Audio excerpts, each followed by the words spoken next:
Hi everybody, welcome back to my channel and welcome to another video.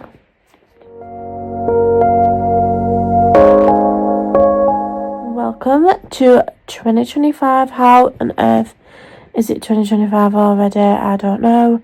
It's currently the 6th of January as I'm filming this, and I thought I would film a little health update for you guys because, you know, you're coming along on this journey, so I thought I'd do a little insight of what's been happening since the last time I spoke to you about my fibromyalgia diagnosis. So if you're new to this channel, I have quite a lot of chronic illnesses, and I got diagnosed with fibromyalgia on the 9th of December.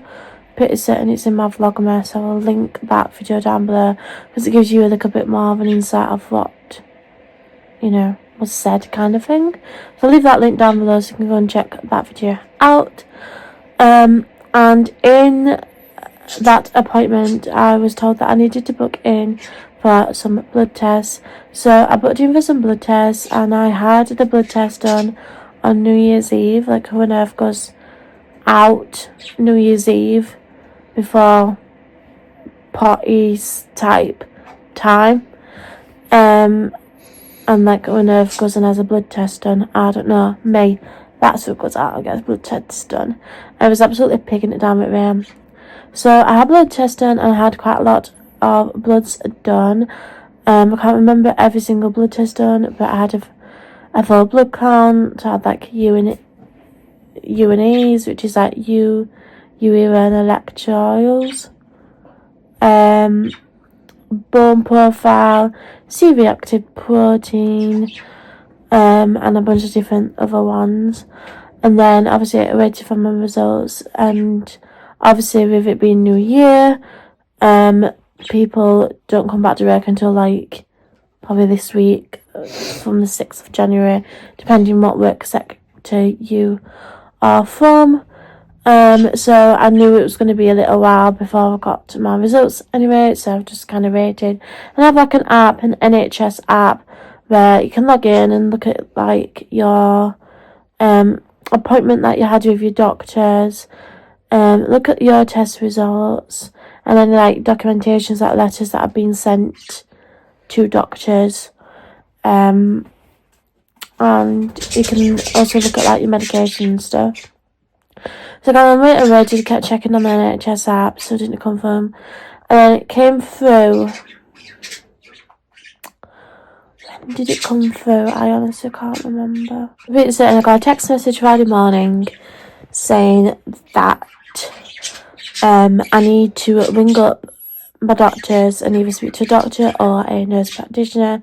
Phoned up Friday morning, and I explained that I got tests for saying that I need to speak to somebody about the bloods. They said, yeah, we can book you in, and they will phone you like on that day. There was no time, like set time for the blood test results. So kind of waited, and I think it was around like 5:30 when they phoned me in the evening.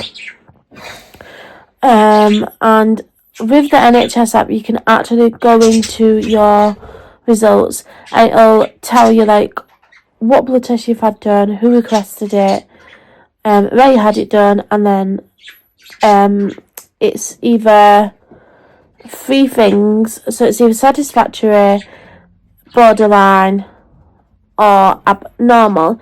Satisfactory, everything's okay, don't need to do anything. Borderline, sometimes they do need to speak to you about it, and you kind of just get given, I guess, it depends on what test it was.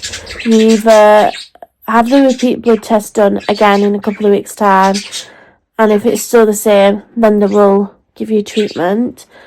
Or abnormal. Abnormal means you do need to speak to your doctors or your nurse practitioner ASAP, because it means something's flagged up in the blood test and you need to have a word with them. So majority of my blood tests came back abnormal,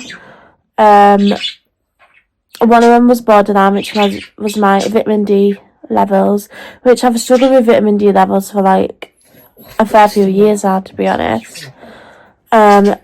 So I got a nurse practitioner for me, explained that she was phoning about my blood test results. She explained which ones were abnormal. Can't remember every single one of them, but there was quite a lot.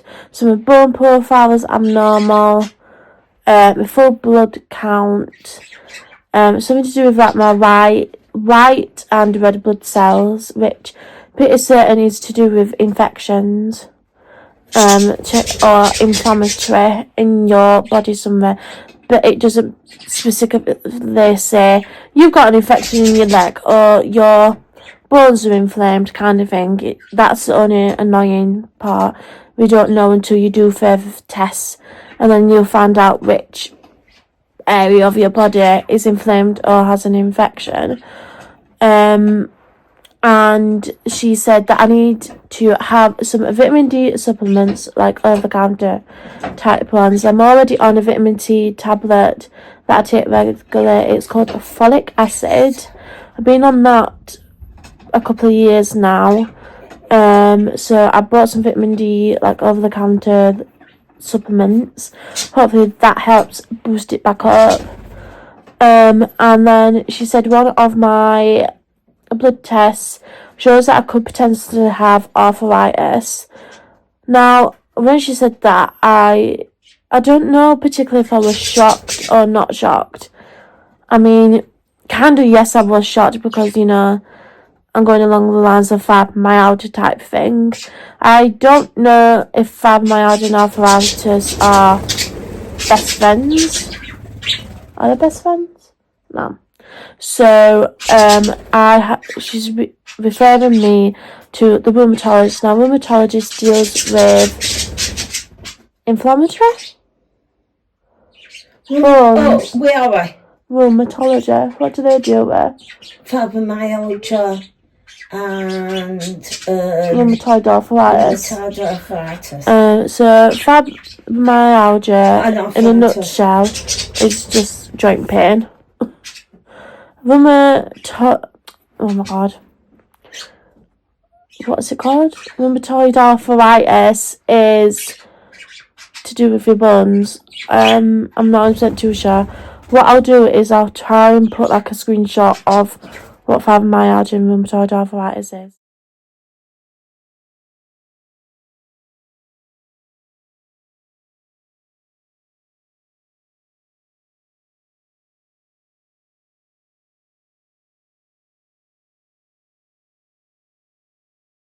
In this video so you can have a look. So she referred me up there because she potentially thinks I've got arthritis. And like I said, I don't know if I was particularly shocked or not shocked. I was shocked because I was like, right, okay, I don't know if that could potentially explain the amount of pain I'm in. So again, it's another waiting game. Oh my god, honestly, all I've done is wait for different areas of the hospital that needs to speak to me. She's also referring me to the musculoskeletal team. I'm already under the musculoskeletal team. I've been actually referred about 4 times now to this musculoskeletal team. I do have an appointment actually this month, so I don't know if they're going to do everything all in one go. I don't think they will. But we hope and pray they do, because then I don't have to keep going back. I'll just be like, look, I've been referred like this many times for this and this. Can you please just do it in like either 1 or 2 like meeting consultations. And then I've got to have my blood test repeated again in around 4 to 6 weeks time. I have done it for 4 weeks, which is end of this month, because she asked if I've had any kind of illness in like the last month, and I said no. I says the only illness I've had, I wouldn't even say I had a cold, because it wasn't particularly a cold. It was just more of like sneezing basically. I didn't feel ill or anything, and I don't feel ill.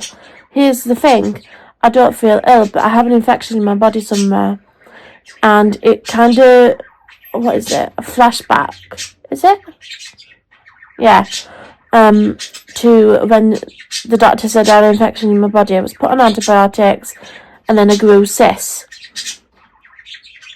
So it's got like, I feel like it's deja vu, and we still don't know what the fudge is. The infection is in my body. My inflammatory markers are also up, so they're supposed to be between 0 and 5, and mine are 15. Not the best, and that's not good, by the way. Obviously, if you're over the threshold, then you know something is going on with your body somewhere that you need to do more further tests. So that is what the doctor said. Hope, fingers crossed, this blood test that I have it again at the end of the month shows, you know, where the infection is in my body, and see if they can give me tablets to help that out. Yeah, that is what the doctor said. Then finally, I saw the consultant at the hospital, the urologist, because if you didn't know, last January, I was diagnosed with something called painful bladder syndrome, or interstitial cystitis. I call it painful bladder syndrome because it's much easier to pronounce and also write.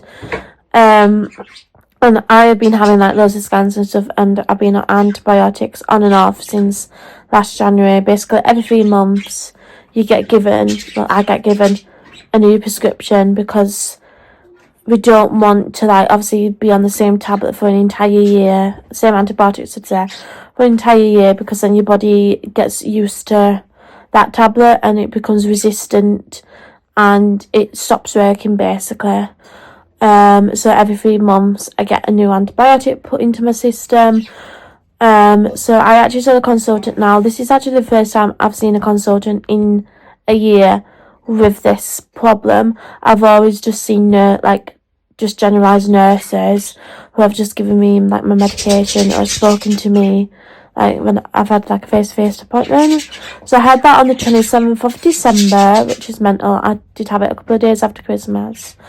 And to be fair, it was quite a short appointment, but it was a consultant. I've never met him before, he's never met me, and we kind of just spoke kind of like about the history, the background of it, if I'm still experiencing symptoms, if I'm still on antibiotics, and if the antibiotics are working. I said I'm still experiencing the symptoms of a urine infection, like obviously still going to the toilet loads, still in quite a lot of pain. I said to him, to be honest, the only thing that's getting me down is the pain. Other than that, I'm not too fussed about going to the toilet loads and those times, because I have IBS, so it kind of doesn't particularly really matter. And so he's given me another lot of antibiotics, but this time I've actually got 2 antibiotics. I take one in the morning, one at night.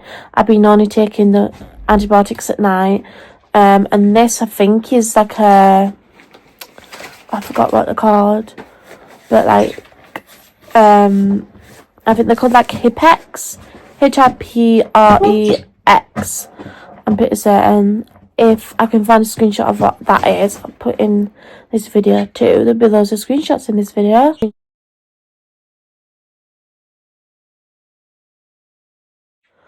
And I forgot what it is, but I think it's like and I wouldn't say relaxant, but like something to do with like UTIs basically. So I've got to finish my other antibiotics off and then start these ones. And then he's also booking me in to have a procedure done. But it's not just one procedure, it's actually quite a few procedures called bladder installations. Again, stick a screenshot up of what that is.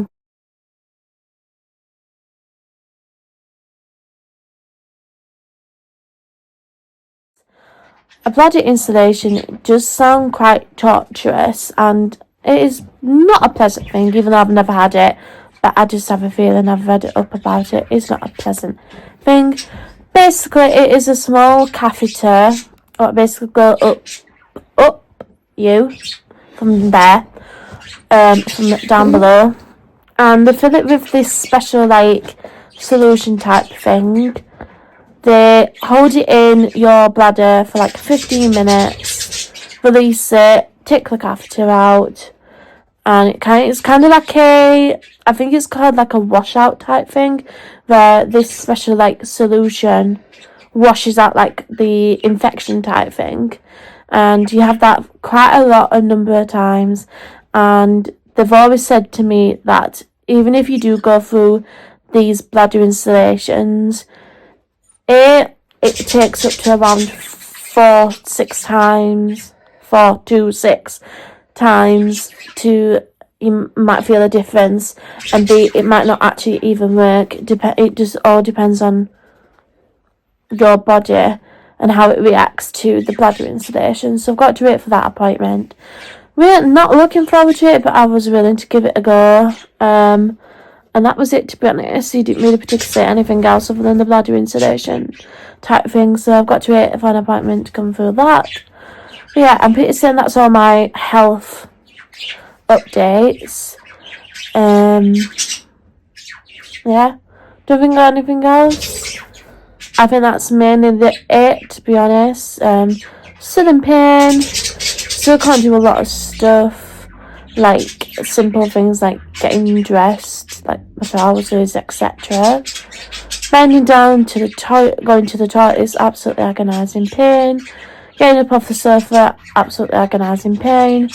Mobility scooter when I'm out and about, or I just sit in the car if I can't get to my mobility scooter.